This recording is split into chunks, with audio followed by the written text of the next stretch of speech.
कवरदे हरिविठ्ठल श्री ज्ञानदेव सद्गुरु बोधराज अंबरीश वरद श्री भगवान की जय। वसुदेव सुतं देवं कंसचानूरमर्दनं देवकी परमानंदं कृष्णं वंदे जगद्गुरुं। भगवान श्रीकृष्ण परमात्म्याचं चरित्र चिंतन आपण करतो आहोत। हे चरित्र चिंतन करत असताना श्रीकृष्णाच्या चरित्राच्या कथा पाहत असताना गेल्या वर्षी पूर्वार्ध आपण पाहून आलो, यावर्षी आपण उत्तरार्धाचा विचार करतो आहोत। हे उत्तरार्धातलं चरित्र पाहत असताना भगवान श्रीकृष्ण परमात्मा आपल्या जीवनाशी निगडीत अशा पद्धतीचं चरित्र कसं आहे हे लक्षात येतं आहे। थोडंसं भगवान श्रीकृष्ण परमात्म्याच्या गृहस्थाश्रमाचा विचार करून आलो आपण।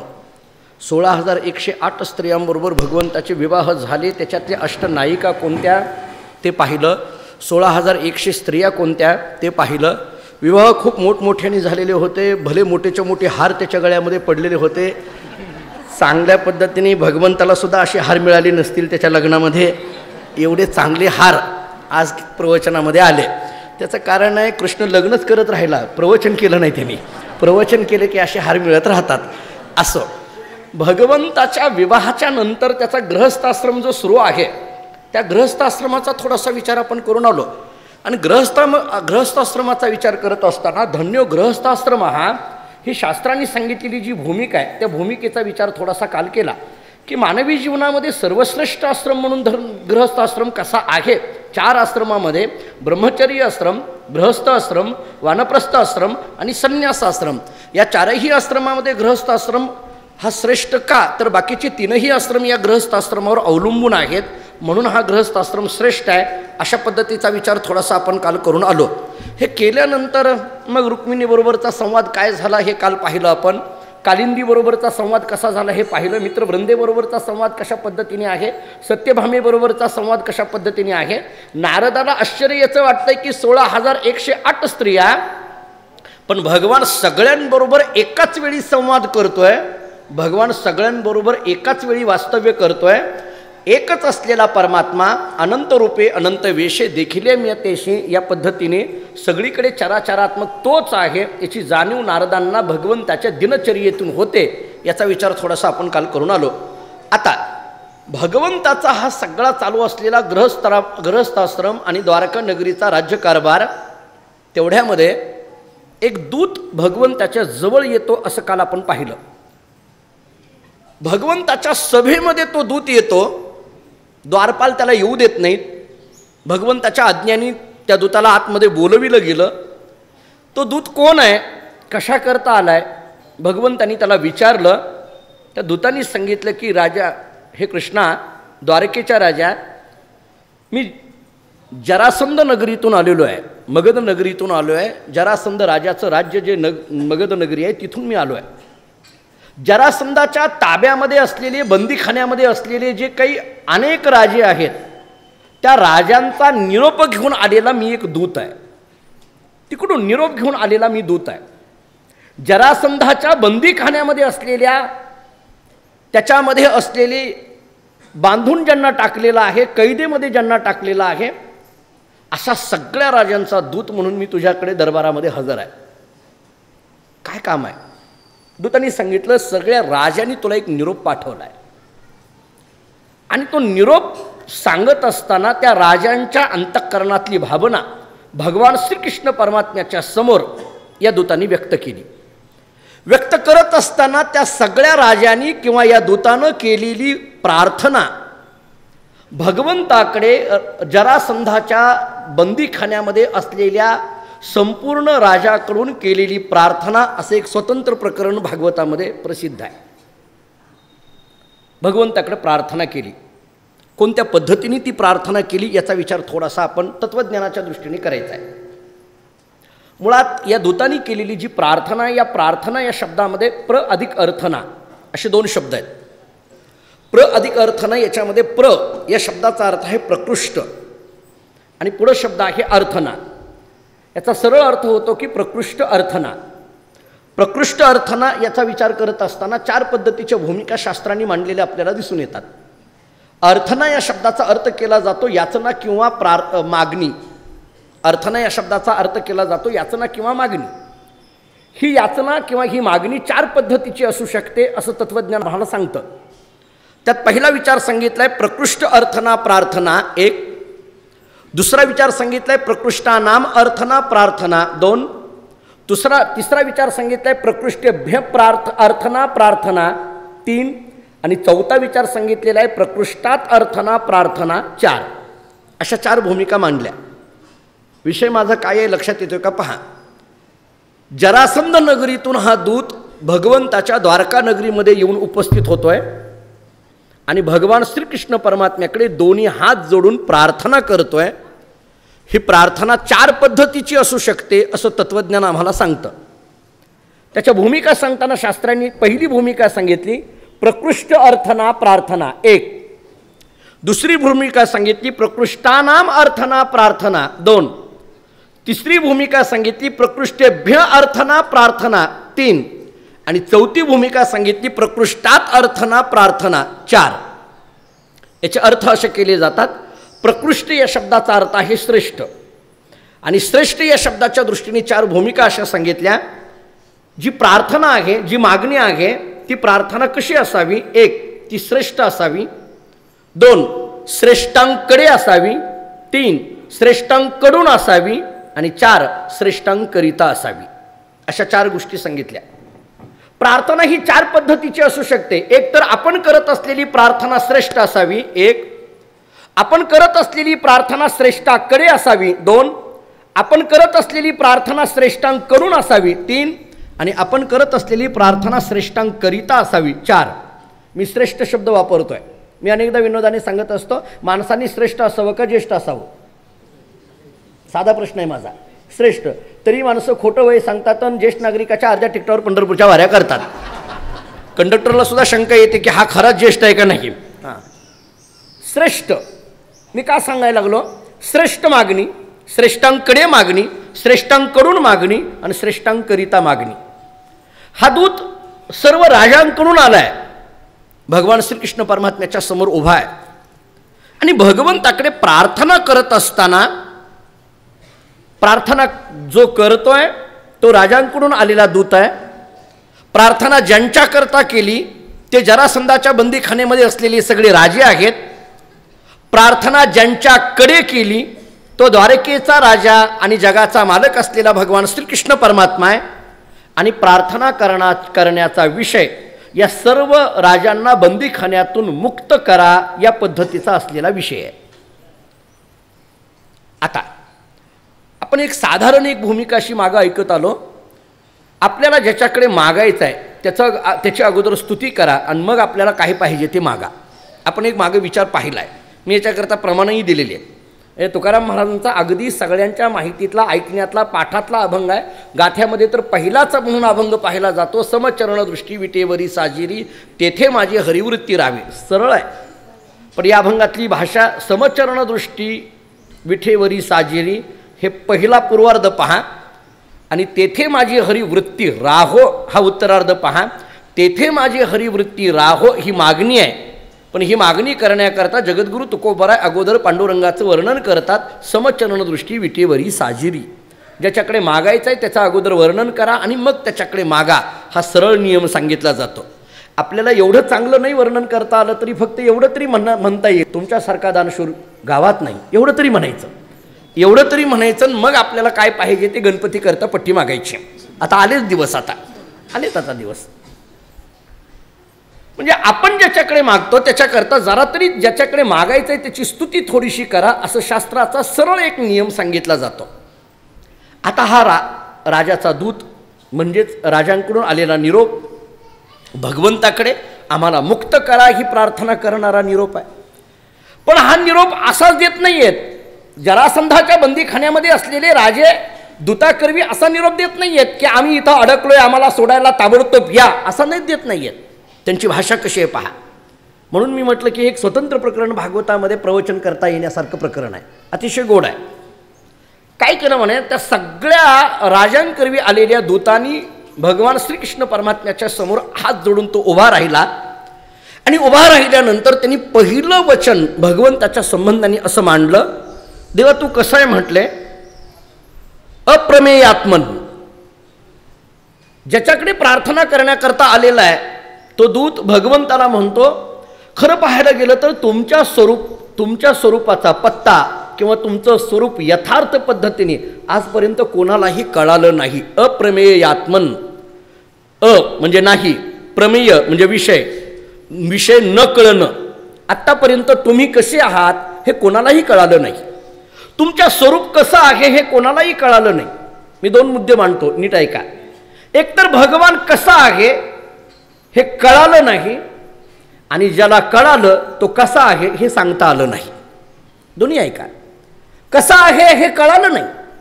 कित्येकांनी वेगवेगळ्या पद्धतीने वर्णन करण्याकरता गेले, पण त्याच्या पलीकडे भगवत तत्व आहे हीच आम्हाला तत्वज्ञानाची भूमिका सांगितली जाते. मी अनेकदा विनोदाने सांगतो, पुन्हा एकदा एक वाक्य वापरून पुढे जातो. आपण देवळात जातो, मंदिरामध्ये जातो, भगवंताचं दर्शन घेतो. काय राम असेल, कृष्ण असेल, विठ्ठल असेल, शंकर असेल, काय जे असेल त्याचं दर्शन घेतो आणि खाली येतो. आणि उतरल्यानंतर जर लोकांनी विचारलं कुठं गेला होतात, म्हटले मंदिरात गेलतो. कुठं? दर्शनाला, कृष्णाच्या दर्शनाला गेलो होतो. कसं काय? मूर्ती चांगली आहे बघा. आपण देव चांगला कोणच म्हणत नाही, मूर्ती चांगली पहा म्हणतो. आपण पाहतो ते मूर्तीला पाहतो, भगवंताला पाहत नाही. भगवान कसं आहे सांगता येत नाही. आम्ही काय करतो, त्याचे डोळे कसे आहेत हे सांगायला लागतो. आम्ही काय करतो, त्याचे हात कसे आहेत हे सांगायला लागतो. आम्ही काय करतो, त्याचे पाय कसे आहेत हे सांगायला लागतो. हे सगळं लक्षण सांगितलं जातं. वेदांतामध्ये तटस्थ लक्षण म्हटलं जातं. स्वरूप लक्षण आणि तटस्थ लक्षण असे 2 लक्षणाचे प्रकार केले जातात. जे लक्षण लक्षाच्या ठिकाणी काही काल असतं आणि काही काल नसतं त्याला तटस्थ म्हटलं जातं, आणि जे लक्षण लक्षाच्या ठिकाणी कायमस्वरूपी असतं त्याला स्वरूप लक्षण म्हटलं जातं. सोप्या सोप्या व्याख्या वेदांतांनी केलेल्या आहेत. याला उदाहरणं फार गमतीची दिलेली आहेत. म्हणजे एखाद्याला विचारलं का हो मला या गावामध्ये जायचं आहे, ते सरपंचाचं घर कोणतं आहे म्हटलं, काही कळे ना आम्हाला. त्यांनी सांगितले एक काम करा, ज्या घरावर कावळा बसलाय ना ते घर सरपंचाचं. हे उदाहरणं दिले बरं का, तुम्ही मनावर लावून घेऊ नका. हे असं उदाहरण दिलं शास्त्राने. ते घर सरपंचाचं. देवदत्त असा शब्द पुन्हा पुन्हा वेदांतांनी दिलेला आहे. ते घर सरपंचाचं. आता कावळा बसलेलं घर सरपंचाचं किंवा कावळा बसलेलं घर ते देवदत्ताचं असं जर म्हणत असाल तर तो काही कावळा कायम आहे का तिथं? तो कधी आहे कधी नाहीये. म्हणजे कावळा बसलेलं घर अमुक अमुक यांचं आहे हे म्हणणं हे त्या घराचं लक्षण झालं, पण त्याला तटस्थ लक्षण म्हणा. त्याला तटस्थ लक्षण म्हणा. स्वरूप लक्षण कशाला म्हटलं जातं की ज्याचा बदलच होत नाही त्याला स्वरूप लक्षण असं म्हटलं जातं. भगवान सगुण आहेत, सुंदर आहेत, रूपवान आहेत, आकारवान आहेत, अमुक आहे, तमुक आहे, हे सगळं वर्णन भगवंताचं तटस्थ लक्षणामध्ये जातं. आणि ते परमतत्व सत आहे, चित आहे, आनंद आहे, नित्य आहे, पूर्ण आहे, हे स्वरूप लक्षणामध्ये जातं. मुळात भगवान लवकर लोकांना कळत नाही. कळाला तर तो तटस्थ लक्षणाने कळेल. त्याच्या पुढं कळायचा झाला तर स्वरूप लक्षणाने कळेल. पण स्वरूप लक्षणाने कसा आहे हे सांगण्याकरता माणसाला शब्द सुचूच शकत नाहीत. अन्यथा सुचू शकत नाही म्हणण्यापेक्षा शब्दसुद्धा जिथं कमी पडतो ते स्वरूप लक्षण आहे. मी अनेकदा अमृत अनुभवातली ओवी देत आलोय, आपण ऐकत आला. किंबहुना शब्दो स्मरणदानी प्रसिद्धो परिययाही संबंधो नाही येते, ही ज्ञानेश्वर महाराजांची अमृत अनुभवातली भाषा आहे. शब्द प्रसिद्ध आहे पण स्मरण करून देण्याकरिता प्रसिद्ध आहे. परिययाही संबंधो नाही येते म्हणजे शब्दाचा सुद्धा संबंध इथं नाही. तुकाराम महाराजांची भाषा या संबंधाने अशी आहे, न बोलसी करावाच्या उपाधीचा संबंध. न बोलसी करावाच्या शब्दाने मला कसं आहे हे सांगता येत नाही, असं ते परमतत्व स्वरूप लक्षण भगवंताचं लक्षण. याचा अर्थ भगवान शब्दाने कळत नाही, तोंडा शब्दाने बोलता येत नाही, असा आहे अमुक असं सांगता येत नाही. पहिली गोष्ट त्याचं स्वरूप कळत नाही, आणि कळालं तर ते कसं आहे हे सांगता येत नाही. म्हणून अतर्क्य अचिंत्य असं भगवंताला म्हटलं जातं. अप्रमेय आत्मन कसंही सांगता आलं नाही. जरा सामान्य माणसाचं काय घेऊन बसला, वेदाला जर नीट सांगता येत नसेल तर बाकीच्याचं काय घेऊन बसला. तुझी स्तुती करिता वेद भागला, निवांत चिठीला नेती नेती. हे जे नेती म्हणत असताना त्याचे अर्थ वेगवेगळे सांगितले, मला आता त्याचा विस्तार करण्यात वेळ घालवायची नाही. नेती म्हणत असताना कळाला नाही असा अर्थ घ्यायचा का न इति न इति असा अर्थ घ्यायचा, असे 2 मुद्दे मांडलेले आहेत. नेती नेती म्हणत असताना कळाला नाही हा झाला लौकिक अर्थ. नेती म्हणत असताना कळाला नाही हा झाला लौकिक अर्थ.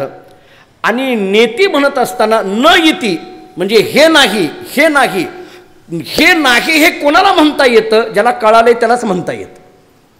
हा असा नाही हे कोणाला म्हणता येतं, तो कसा आहे हे ज्याला कळालं त्यालाच म्हणता येतं. नाही का लक्षात आलं आपल्याला? आपला मुलगा कसा आहे हे आपल्याला कळाल्यानंतरच म्हणता येईल ना, असा नाही. नाही आणखीन कळालं? बरं सांगतो, उदाहरण सोपं देतो. जुने कीर्तनकार उदाहरण सोपं द्यायचे, काही नाही, साधं उदाहरण दिलं जातं म्हणे.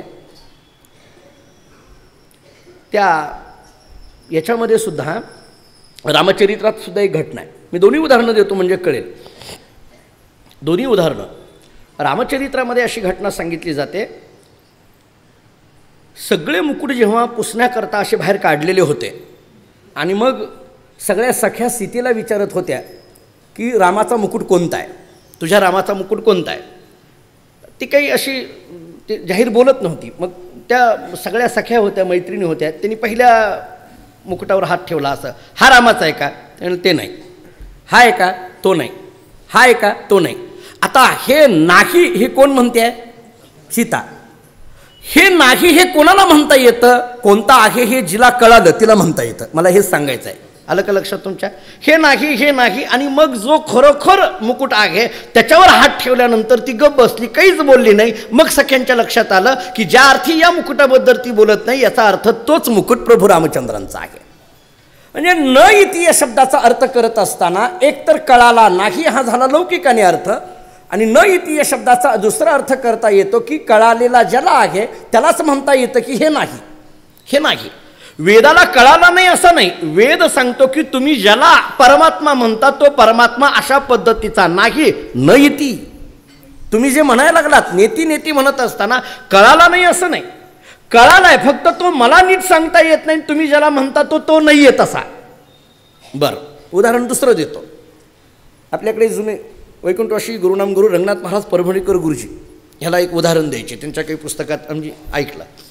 काय झालं म्हणे, ते बाजाराच्या वेळेला म्हणजे मोठा बाजार असतो आपल्याकडे, त्या बाजारामध्ये एक बाई आपल्या लेकराला घेऊन गेली बाजार करण्याकरता.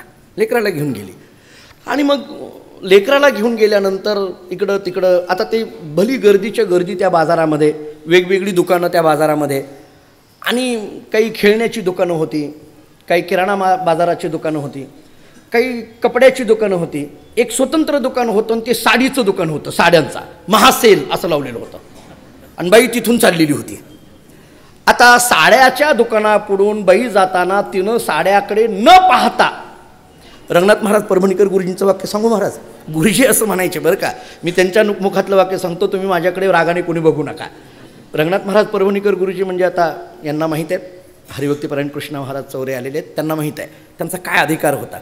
माझ्या गुरूंचे गुरु म्हणजे मी ज्यांच्याकडे अध्ययन केलं हरिभाऊ महाराज पाटील, त्यांचे गुरु रंगनाथ महाराज परभणीकर गुरुजी. फार अधिकार म्हणजे आपण जे जीवनमुक्त शब्दाच्या व्याख्या अनेकदा पाहिल्या ना, ते जीवनमुक्त महात्मा कुठं शोधायचा असेल तर ते रंगनाथ महाराज परभणीकर गुरुजींचं चरित्र वाचावं लागेल, त्याच्यात शोधता येईल. अतिशय फार म्हणजे ते गेल्यानंतर चातुर्मास करणारी जी त्या काळातली मंडळी होती, गुरुजी चातुर्मासात असताना पाठ सांगायचे. ते गेल्यानंतर कित्येक लोकांनी पंढरपूरला यायचं बंद केलं का? की ते म्हटले आमचा चालता बोलता पांडुरंगच तिथं नाही तर काय जायचं आहे पंढरपूरला. एवढं गुरुजींवर श्रद्धा, गुरु म्हणून फार निष्ठा. गुरुजींचा अधिकारही तसाच होता. खूप मोठं परभणीला आजही त्यांची संजीवन समाधी तिथं आपल्याला दिसून येते. अधिकार मोठा. चला गुरुजींच्या मुखात ते जरा कडक बोलायचे, त्यांची उदाहरणंसुद्धा फार कडक आहेत. म्हणजे ते आपल्याला अशी पटणार, पण ते फक्कड महात्मे, ब्रह्मचारी, काही कोणाला घाबरायचं नाही, काही नाही, काही कोणाचा विषय नाही, काही नाही. त्यांनी ते फलटणच्या राणी सरकारांनी त्यांना एकदा कीर्तन करण्याकरता बोलवलं म्हणे. ते म्हटले तुम्ही कीर्तन आमच्या राजवाड्यात येऊन करा. त्यांनी ऐकलं गुरुजींची महती आणि सांगितले की तुम्ही आमच्या राजवाड्यात येऊन कीर्तन करा. त्यांनी काय निरोप द्यावा? ते म्हटले कीर्तन तुला ऐकायचं आहे का मला ऐकायचं आहे? ते म्हटले मला ऐकायचं आहे. मग जर ज्याला कीर्तन ऐकायचं आहे त्यानं कीर्तनकाराजवळ कीर्तनात येऊन बसायचं असतं, कीर्तनकाराला बोलवायचं नसतं. त्यामुळे तुला ऐकायचं आहे ना, तू पंढरपूरला येऊन माझं कीर्तन ऐक. त्यामुळे फलटणची राणी सरकार त्यांच्या कीर्तनात येऊन पंढरपूरला बसले असा इतिहास सांगितला जातो. काही फार मोठा काळ नाही, अलीकडलाच काळ असो. गुरुजींचे शब्द फार कडक आहेत. ते मी सांगत होतो न इति, वेदातलं सांगत होतं. ते गुरुजी असं सांगायचे म्हणे की बाजारामध्ये साड्याच्या दुकानापुढून एखादी बाई निघाली आणि तिनं जर साड्यांकडे पाहिलं नाही, साड्याच्या दुकानापुढून जाऊन सुद्धा एखाद्या बाईनं जर साड्यांकडे पाहिलं नाही तर ती बाईच नाही असं ते म्हणायचे. तुम्ही म्हणून म्हटलं रागाने बघू नका, ते म्हणायचे ती बाईच नाही. काय ते साड्या बघत नाही म्हणजे काय? कोणीही असेल. तिनं मग ते साड्यांचं दुकान तिला पाहिलं तिनं, आणि मग हातामध्ये तो मुलगा आणि ते साड्याचं दुकानं बघायला लागली आणि ते साड्या पाहायला लागली एकदम. मग ते साड्या पाहायला लागल्यानंतर मग ही कशी ती कशी अशी बघायला लागली. आणि ते लहान लेकरू होतं छोटंसं, आणि ते पाहता पाहता त्याच्यामध्ये ती इतकी मग्न झाली की ते पोरगं गेलं निघून. त्याला तिथं कुठेतरी खेळणं दिसलं, ते गेलं पोरगं निघून. छोटं होतं बारकं गेलं ते, त्याला कुठेतरी पिपाणी दिसली, कुठेतरी बंदूक दिसली, कुठं काय दिसलं ते गेलं. गर्दीच्या गर्दी, बाजार मोठाच्या मोठा, जत्रेचा बाजार तो सगळा, गर्दीच्या गर्दी. त्या गर्दीत गेलं ते पोरगं, कुठं गेलं कुणास ठाऊक, काय झालं काही नाही. आणि मग बराच वेळ, बरं साड्या बघणं काही लवकर होईल म्हणता काय, प्रवचन एखाद्या वेळेस संपून जाईल, बघता बघता प्रवचनाची वेळ निघून जाईल, पण साड्याचं निघून जाईल का? कधी तास दीड तास झालं ती बाई त्याच दुकानामध्ये. बरं काय असतं बायकाची गंमत अशी, घ्यायचं तर काहीच नाही, इतका वेळ त्या दुकानदाराला तर ठेवायचं, काय बोलतील सांगता येत नाही. त्याचा पदरच नीट नाही, ह्याचं सूतच चांगलं नाही, याचा रंगच नीट. कधी नाही ते परवा मी एकदा बायकोला साडी आणण्याकरता गेलो होतो, म्हणून मला माहीत झालं हे. तेव्हाच मी नियम केला की आयुष्यात काही करेल पण हिला साडी आणायला कधी जाणार नाही. किती वेळ खाल्ला तिनं माझा, 2.5-3 तास खाल्ले, पण तिनं साडी मात्र घेतली नाही. ती म्हटली इथून उठा दुसऱ्या दुकानात. म्हटलं तूच जा, मी नाही येत आता तुझ्याबरोबर. त्या 3 तास त्या दुकानात बसली, साडी घेतली नाही तिनं. 10 दुकानं पालती घातली, तेव्हा कुठं तिला एक साडी पसंत पडली. काय काय बोलतील आणि काय काढतील काही सांगता येत नाही. इतकं ते दुकानदाराला, तिनं ते तास दीड तास त्याच्यामध्ये घालवला. ते पोरगं तेवढ्यामध्ये कुठेही निघून गेलं. 1.5 तासानंतर तिच्या लक्षात आलं, ती म्हणा माझं बाळू कुठे गेला, ती इकडे तिकडे बघायला लागली, कुठंच सापडे ना. अरे अरे काय झालं काय झालं, रडायला लागली ओरडायला लागली. जत्रेतलं एक जण तिथे ते पोलीस असतात, ते पोलीस आले. त्यांनी विचारलं का हो काय झालं, म्हणले माझा मुलगा हरवलाय. तो म्हणले तुमचा मुलगा हरवला, हो कुठं होता, हे इथंच होता. ते म्हटले मग काय कसा होता, काय कसा दिसत होता. ती म्हणजे फोटो वगैरे असेल तर फोटो सांगा. ते म्हणले फोटो काही, आता बाजारात जाताना पोराचा फोटो कशाला घेऊन जाईल. ते म्हणले फोटो कशाला मी घेऊन येते, वय मला तुमच्या घरी वगैरे काही. ते म्हणले घर माझं खूप लांब आहे इथून. आता काय करावं, काय करावं कळे ना. मग तिथले इन्स्पेक्टर आले, त्यांनी बरं ती बाई एवढी रडायला लागली मोठमोठ्यानी. ते इन्स्पेक्टरने सांगितलं मावशी काही काळजी करू नका, तुमच्या मुलाला आम्ही शोधून घेऊन येतो. म्हटले आता काय शोधायचं. मग काय केलं त्यांनी 7-8 पोलिसांना सांगितलं तुम्ही इकडं तिकडं जा आणि मुलं पहा म्हटले, कुठं शोध बघून घेऊन या. ते 8 पोलीस वेगवेगळ्या भागामध्ये गेले आणि मग धावत धावत 8 पोलिसांनी 8 पोरं पकडून आणली. आता काय जत्रेत पोरं कुठेही भेटतात, ते अशी चुकलेली इकडं तिकडं. ते एकदम गेलं, एक जण घेऊन आलं, एकदम त्या पोराला घेऊन आलं आणि ते दाखवलं. मावशी हे आहे का, ती म्हटली नाही हो हे नाही. गेलं घेऊन, त्याला घेऊन आले. हे आहे का, ते म्हणलं नाही हे नाही. त्याला तू 4थ्याला घेऊन आला तो पोलीस, हे आहे का, नाही नाही. 5व्याला घेऊन आला, हे आहे का, नाही नाही. 6व्याला घेऊन आला, हे आहे का, नाही. 7, 8, 9 अशी कित्येक 7-8 पोरं घेऊन आली तरी हे नाही, हे नाही, हे नाही, हे नाही, हे नाही. हा माझा मुलगा नाही. ही कोण म्हणते आहे, ती आई म्हणते आहे. का, कारण तिला मुलगा कसा आहे हे माहीत आहे, तिला मुलगा कसा आहे हे माहीत आहे, म्हणून ती म्हणते की हा माझा मुलगा नाही. आणि मग कधीतरी 8व्या-9व्या वेळेला तुम्हाला वाटेल ते सापडलं का नाही, बरं तेही सांगून जातो. तुमची उत्सुकता दृष्टांतच जास्त आहे सिद्धांतापेक्षा.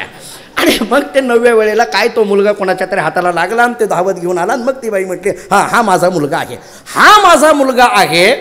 आणि हे माझा मुलगा नाही, हा माझा मुलगा नाही म्हणायचं धाडस कोणाकडे येतं, ज्याला मुलगा चांगला माहीत आहे त्याला.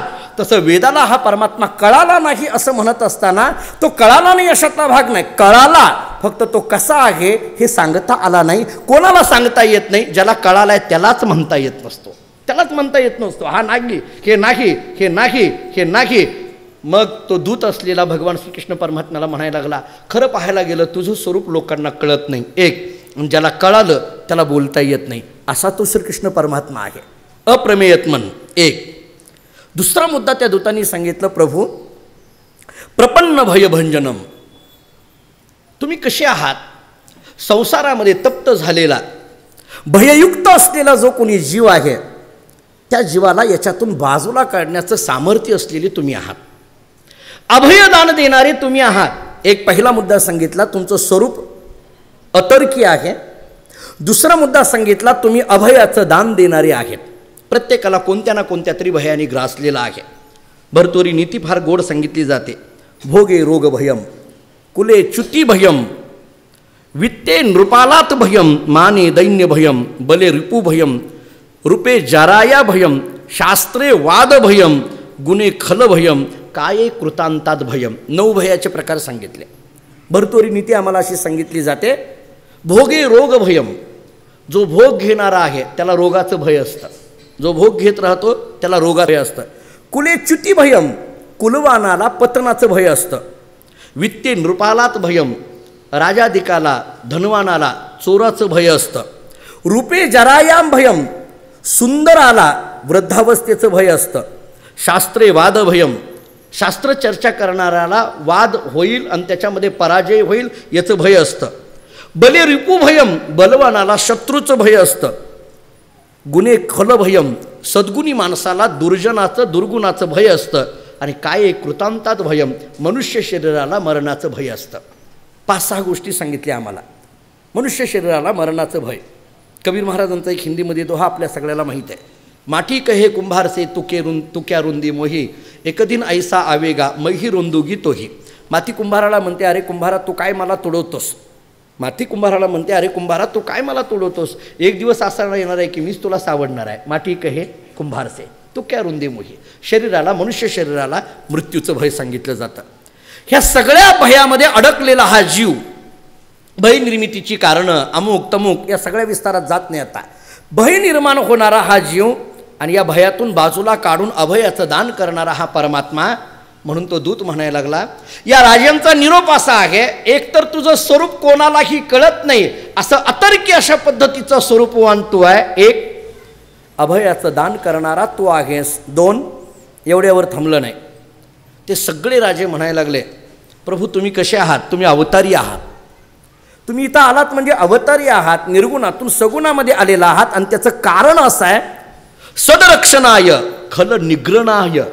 2 गोष्टी सांगितल्या. एक, संतांचं रक्षण करण्याकरता आणि दुष्टांचा नाश करण्याकरता तुम्ही अवताराला आलेला आहात. 3 मुद्दे झाले आत्तापर्यंत. एक, तुमचं स्वरूप अतर्क्य आहे. दुसरी गोष्ट झाली की तुम्ही अभयाचं दान देणारे आहात. तिसरी गोष्ट झाली की तुम्ही संतांचं रक्षण, दुष्टांचा नाश करण्याकरता अवताराला आलेला आहात. आणि हे बोलता बोलता ते राजे सगळेजण विनवणी करून त्या दूताकरवी भगवान श्रीकृष्ण परमात्म्याला म्हणायला लागले, भगवंता आम्हाला होत असलेलं दुःख का होतं हे आम्हाला कळेना. ऐका नीट जरा. एखाद्याकडे प्रार्थना करताना कशी करावी याचे मुद्दे मी मांडतोय आपल्याला. एक तर त्याचं वर्णन करा. दुसरी गोष्ट, त्याच्याकडे असलेलं सामर्थ्य दाखवा. तिसरी गोष्ट, त्याचा अवतार कशा करता आलेला आहे त्याची जाणीव त्यांना करून द्या. चौथी गोष्ट, मी आलेला जो तुमच्याकडं आहे तो मी कसा आहे याचंही वर्णन करा. त्याचं वर्णन झाल्यानंतर आता आपलं करा. आपण कोण आहोत हेही सांगा. ज्याच्याकडे जायचं आहे तो कसा आहे सांगा. ज्याच्याकडे मागणी करता जो गेलेला आहे तो मी कसा आहे याचंही भूमिका मांडा. पहिली भूमिका सांगितली, तुमचं स्वरूप न कळणारं आहे. तुम्ही अभयाचं दान देणारे आहात. तुम्ही अवतारी आहात. आणि हे बोलता बोलता त्या राजांनी दूताकरवी भगवान श्रीकृष्ण परमात्म्याला सांगितलं की प्रभू आम्हाला होत असलेलं दुःख का होतं हे आम्हाला नीट कळत नाही आहे. का कळत नाही? आमच्या मनात 2 पद्धतीचे मुद्दे तयार झालेले आहेत, विषय तयार झालेले आहेत. म्हटले काय? एक, तुमची आज्ञा डावलून सुद्धा तुमचे हे राजे, मोठमोठे राजे आम्हाला दुःख देतात, त्रास देतात म्हणून आम्हाला दुःख होतं असं म्हणावं, का आमच्या कर्मातच असं लिहिलं होतं म्हणून आम्हाला दुःख होतंय असं म्हणावं? प्रार्थना करताना कशी करतोय बघा तो राजा. तो राजा म्हणतो आम्हाला होत असलेलं जे दुःख आहे या दुःखामध्ये तुम्ही करत असलेली आज्ञा डावलून ह्या राजा लोकांनी आम्हाला त्रास दिला. म्हणजे जरासंधाबद्दल बोलायचं ना आता. या जरासंधा बरं काय आहे, सगळ्यांनी आज्ञा ऐकली प्रभू भगवान श्रीकृष्ण परमात्म्याची, पण जरासंध ऐकत नाही. हे आपण गेली 15 दिवस झाला ऐकतोय. जरासंध ऐकत नाही. जरासंध तुमची आज्ञा डावलून आम्हाला त्रास देतोय म्हणून जरासंधाकडून आम्हाला दुःख होतंय असं म्हणायचं का? आमचं कर्मच आम्हाला अशा पद्धतीचं दुःख देतंय असं म्हणायचं?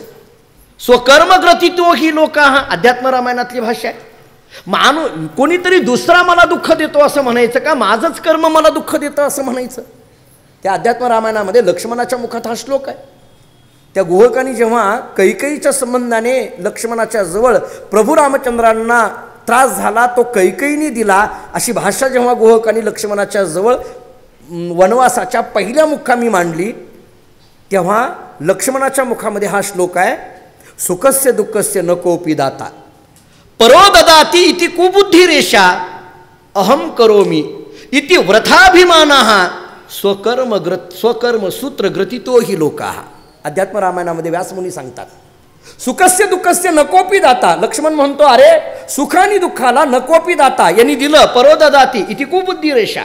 याच्यामुळे मला त्रास झाला हे म्हणणं कुबुद्धी रेषा.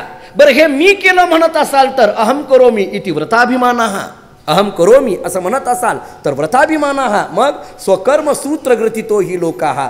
माणसाच्या जीवनामध्ये कर्मच असं गमतीचं असतं की ती प्रत्येक वेळेला त्या प्रसंगाने कधी सुखाची अनुभूती देऊन जातं आणि कधी दुःखाची अनुभूती देऊन जातं.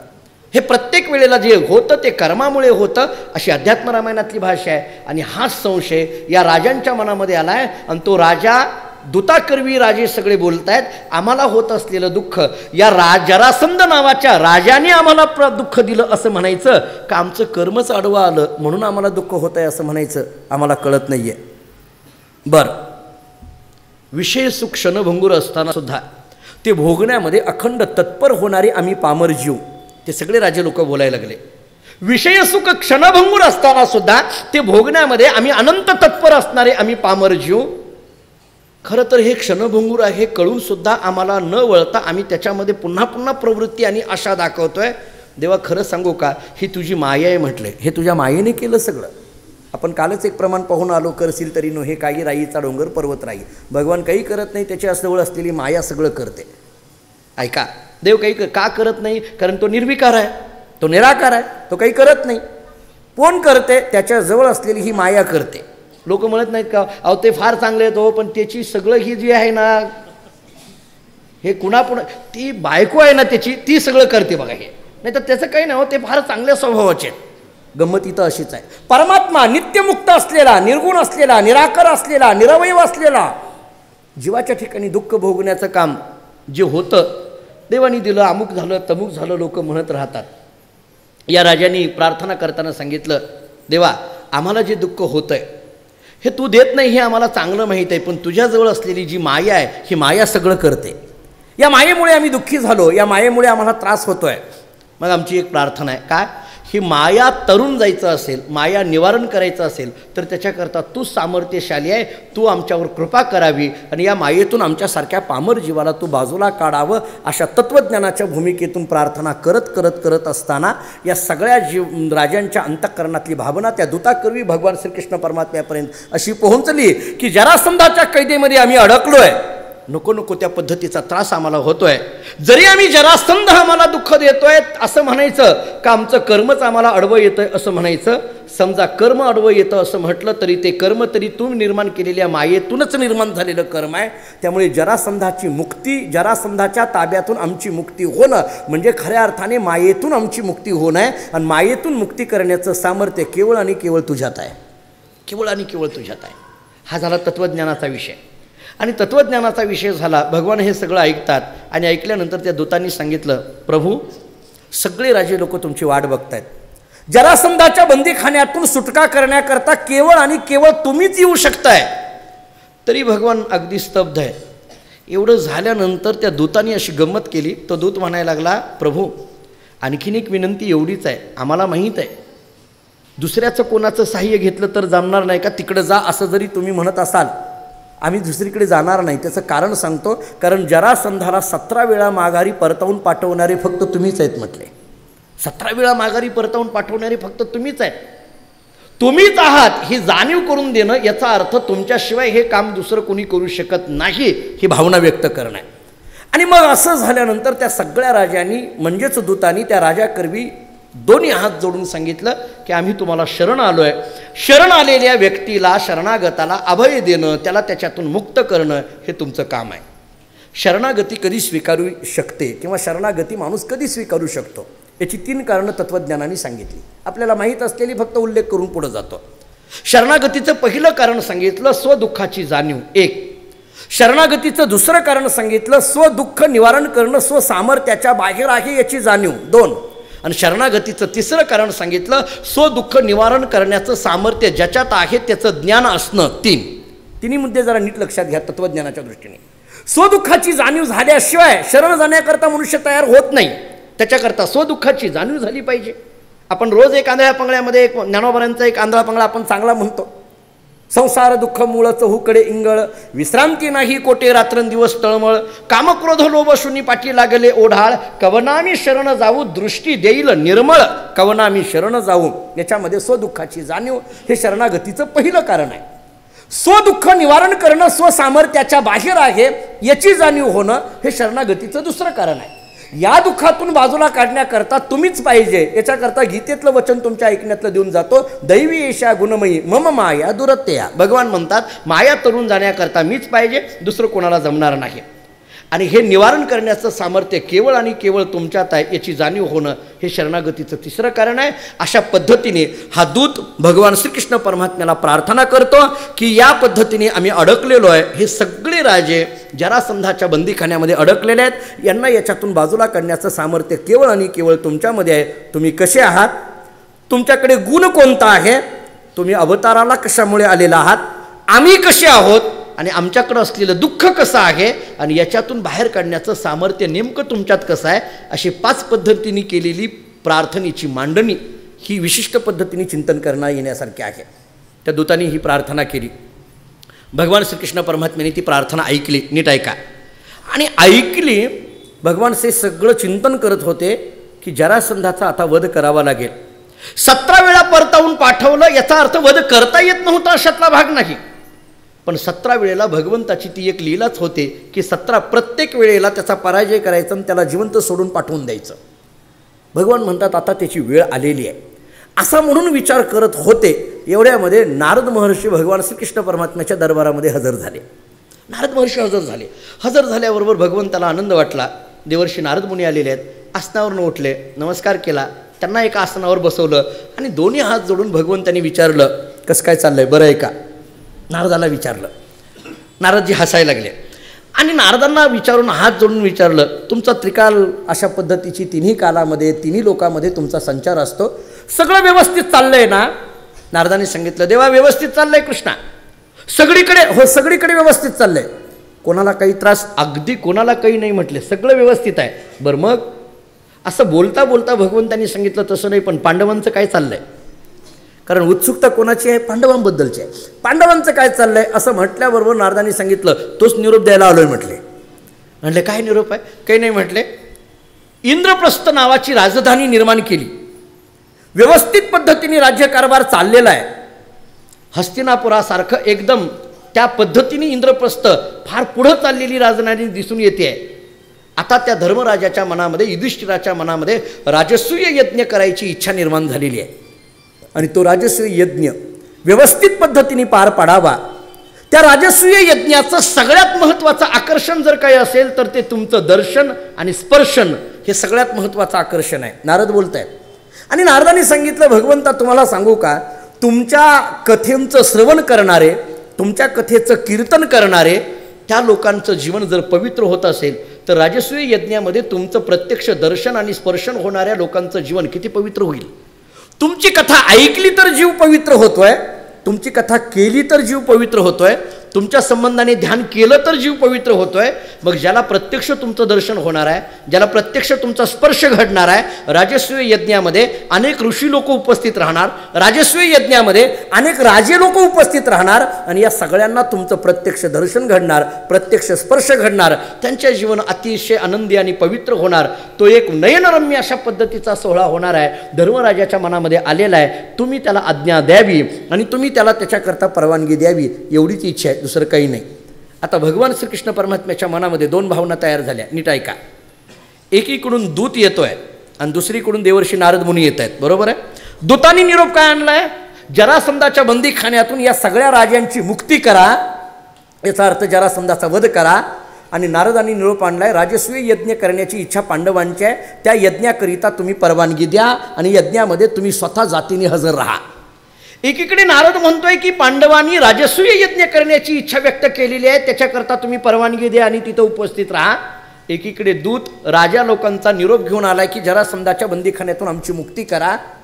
आता भगवान म्हणतात राजसूय यज्ञ करण्याकरता परवानगी देण्याकरिता म्हणून इंद्रप्रस्थमध्ये जाऊन राजसूय यज्ञाकरिता तिथं बसावं का जरासंधाचा वध करण्याकरता मगध देशामध्ये जावं, इथं सोडायचं आहे आणि तिथं बसायचं आहे, इथं जाऊन सोडायचं आहे, मुक्ती द्यायची आहे. मग राजसूय यज्ञाकडे जावं का जरासंधाच्या नगरीकडे जावं, मनामध्ये शंका निर्माण झाली.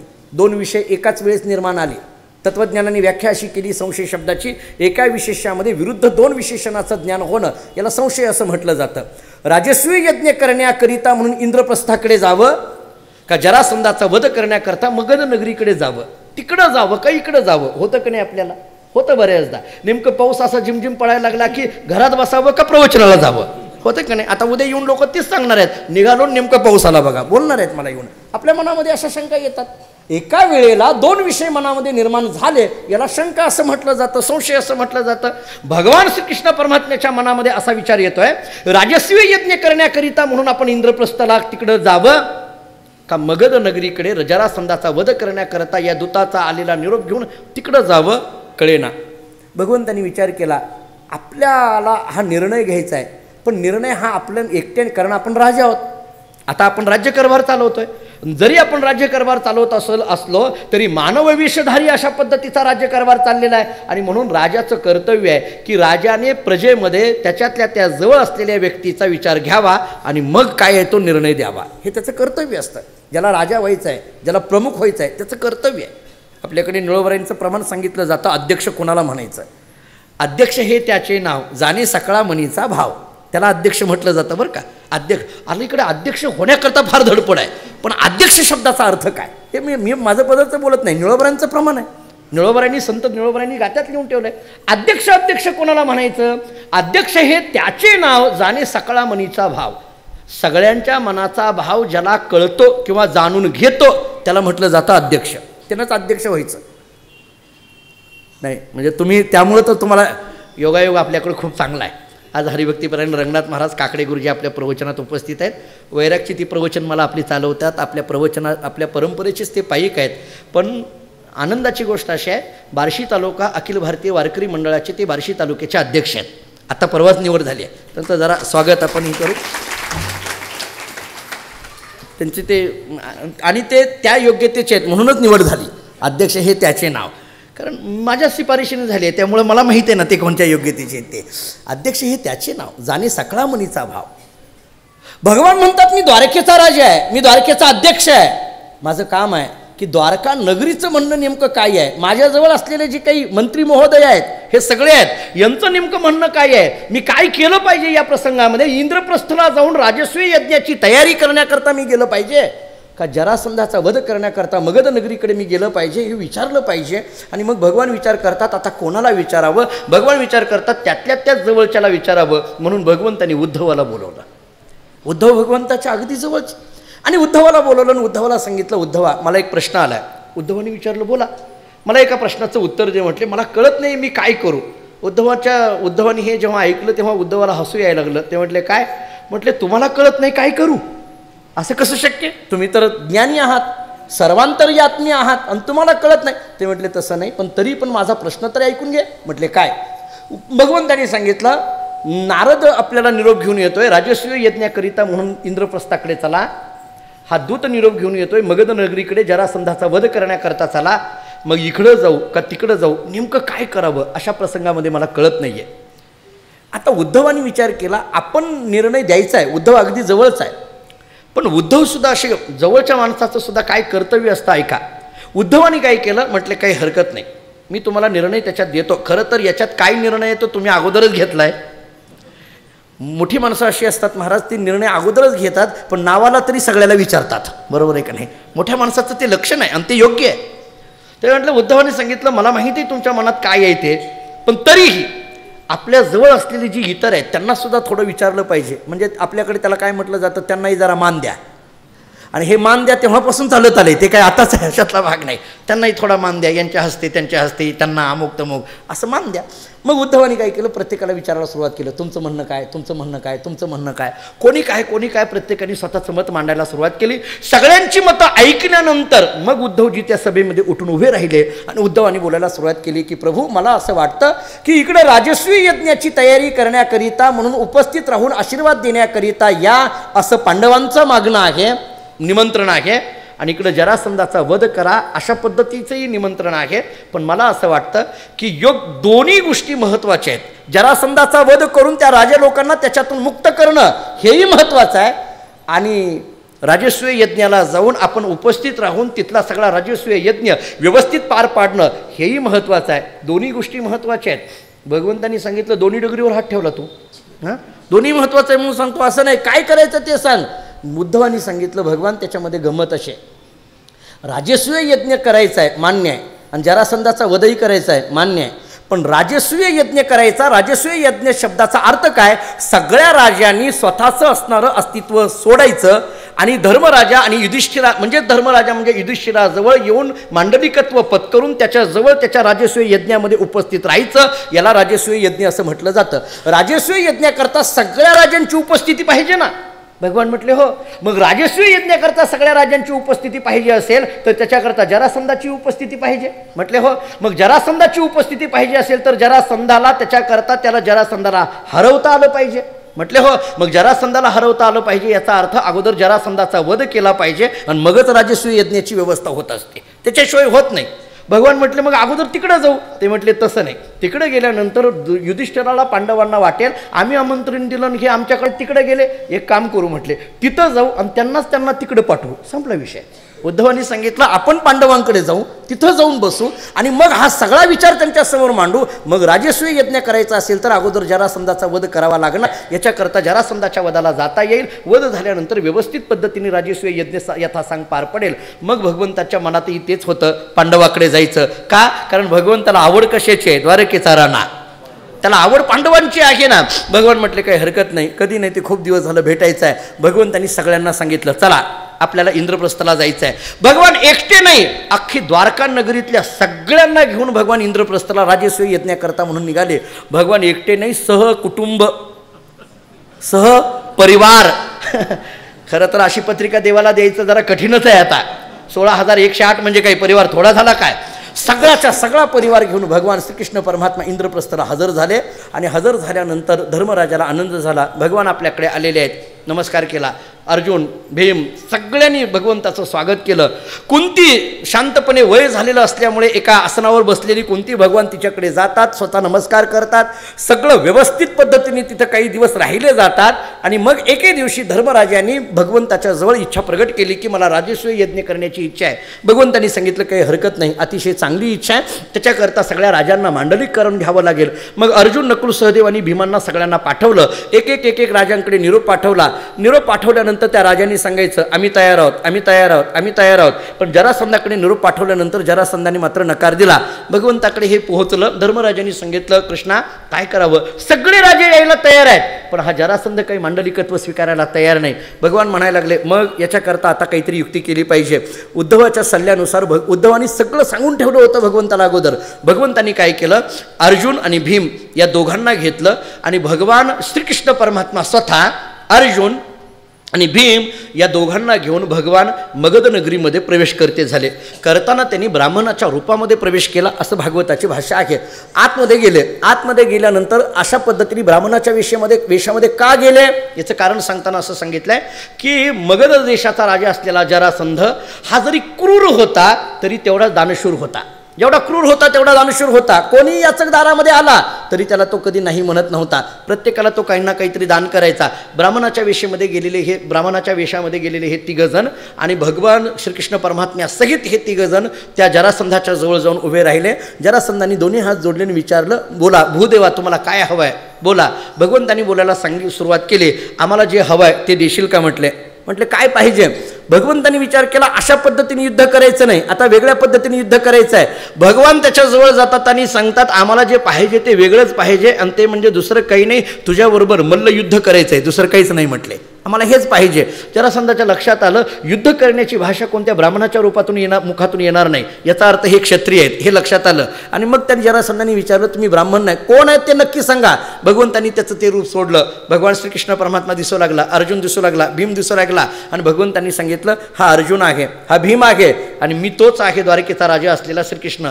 हे पाहिल्यानंतर त्या जरासंधाला आश्चर्य वाटलं आणि हसायला लागला. का हसायला लागला. भगवान जरासंध म्हणायला लागला तू युद्धाची भाषा करतो, खरं तर मी तुला एकदा फसवलं, पळवून लावलेलं होतं. त्या आपण मागे ऐकलं द्वारका नगरी करत असताना ते पळवून लावलेलं होतं. एकतर तू मला घाबरून पळून द्वारका नगरीत जाऊन बसलेला, तुझ्याबरोबर काय युद्ध मी करायचं आहे एक. अर्जुनाचा विचारच नाही, कारण तो माझ्यापेक्षा लहान आहे, त्याच्याबरोबर युद्ध काय करायचं आहे. जर मल्लयुद्ध करण्याच्या योग्यते जर इथं जर कोण असेल तर तेवढा एकटा भीम आहे, मी त्याच्याबरोबर करायला तयार आहे. भगवंतांनी सांगितलं काही हरकत नाही. भगवंत त्या जरासंधाचं आणि भीमाचं युद्ध सुरू झालं म्हणे, मल्लयुद्ध सुरू झालं. 1 नव्हे 2 नव्हे 3 नव्हे 28 दिवस ते युद्ध चाललं. रोज दिवसभर ते युद्ध करायचं, सायंकाळ झाले की युद्ध संपायचं, शांतपणे झोपायचं, सकाळी पुन्हा ते युद्ध सुरू व्हायचं. दोघांचंच मल्लयुद्ध, वेगवेगळ्या पद्धतीने तो जरासंध वेगवेगळ्या पद्धतीने प्रहार करायचा. 28 दिवस झाले. भीमानी शेवटच्या 28व्या दिवशी विचारलं भगवान श्रीकृष्ण परमात्म्याला, काय तुझं चाललंय मला कळेना. कृष्णाने विचारलं काय चाललंय, काय चाललंय म्हणजे, तो एवढा मला मारतोय तो काही मरत नाही, मला लागतंय, तुझं काय गेलं हसायला, तू बसून इथं हसत बसलाय. म्हटले त्याला मारायचं कसं नेमकं कळेना ना. म्हटले बरं युद्ध चाललंय पण तोही मरत नाही मी मरत नाही, नेमकं त्याचं काय आहे युक्ती ही तुला चांगली माहिती आहे. तू युद्धात आला नाही पण युद्ध करून घ्यायला लागलेला आहे, कसं मारायचं. भगवान हसायला लागले. भगवंतांनी तिथं पडलेली एक फांदी घेतली म्हणे आणि त्या फांदीचे फक्त 2 तुकडे केले, असे मधून, असे नाही केले, अशी मधून चिरली ती फांदी, अशी ती फांदी अशी मधून चिरली. आणि असं केल्याबरोबर भीमाच्या लक्षात आलं की काय आहे ते. मग भीमाने युद्धामध्ये काय केलं म्हणे, त्याला एका पायावर एक स्वतःचा पाय दिला आणि दुसऱ्या पायाने त्याला मधून अशा पद्धतीचा फाडून टाकला. जरासंध याचा वध भीमाकडून केला गेला. जरासंधाला संपविण्यात आलं आणि मग खऱ्या अर्थाने राजसूय यज्ञाची तयारी करण्याकरता भगवान श्रीकृष्ण परमात्मा इंद्रप्रस्थामध्ये येतात. सगळ्याला आनंद होतो, कारण जो असणारा सगळ्यात मोठा अडथळा जरासंध गेला आहे याचा सगळ्यांना आनंद वाटायला लागला. भगवान श्रीकृष्ण परमात्मा धर्मराजा कृष्ण परमात्म्याच्या जवळ येतो, चरणावर नतमस्तक होतो. तुझ्यामुळे राजसूय यज्ञ करण्याची आता मला खऱ्या अर्थाने तयारी झाली. आता हे राजसूय यज्ञ करायचा तो कसा केला पाहिजे. भगवंतांनी सांगितलं तू जाहीर केलं बरोबर आहे, पण त्याला नियोजन केलं पाहिजे. कोणतीही गोष्ट करण्याकरता नियोजन फार महत्त्वाचं आहे. इंग्रजीमध्ये ज्याला आपण मॅनेजमेंट म्हणतो ते खूप महत्त्वाचं आहे. जर धर्मराजाने विचारलं कसं नियोजन केलं पाहिजे, त्याचे नियोजन केलं पाहिजे. काय केलं पाहिजे, यज्ञ करायचं म्हटल्यानंतर त्या यज्ञाचं नियोजन कुणी करायचं, त्याला लागणारे पुरोहित कुठून बोलवायचे, त्याच्या अन्नदानाची व्यवस्था कशी करायची, तिथं द्रव्यदानाची व्यवस्था करायची कशी करायची, यज्ञामध्ये लागणारी कामं कुणी करायची. धर्मराजाने विचारलं त्याचं नियोजन तरी करून देणार. भगवंतांनी सांगितलं आता संध्याकाळ झाली, रात्रभर विचार करतो, उद्या दिवसभर नियोजन करून संध्याकाळी 6:30 वाजता येतो आणि तुला काय आहे ते नियोजन सांगतो. 7:30 बरोबर वाजले. त्यामुळे आजच्या दिवशी इथंच थांबू. नियोजन राजसूय यज्ञाचं कसं झालं आणि तो राजसूय यज्ञ कशा पद्धतीने पार पडणार आहे त्याचं वर्णन उद्या पाहूया.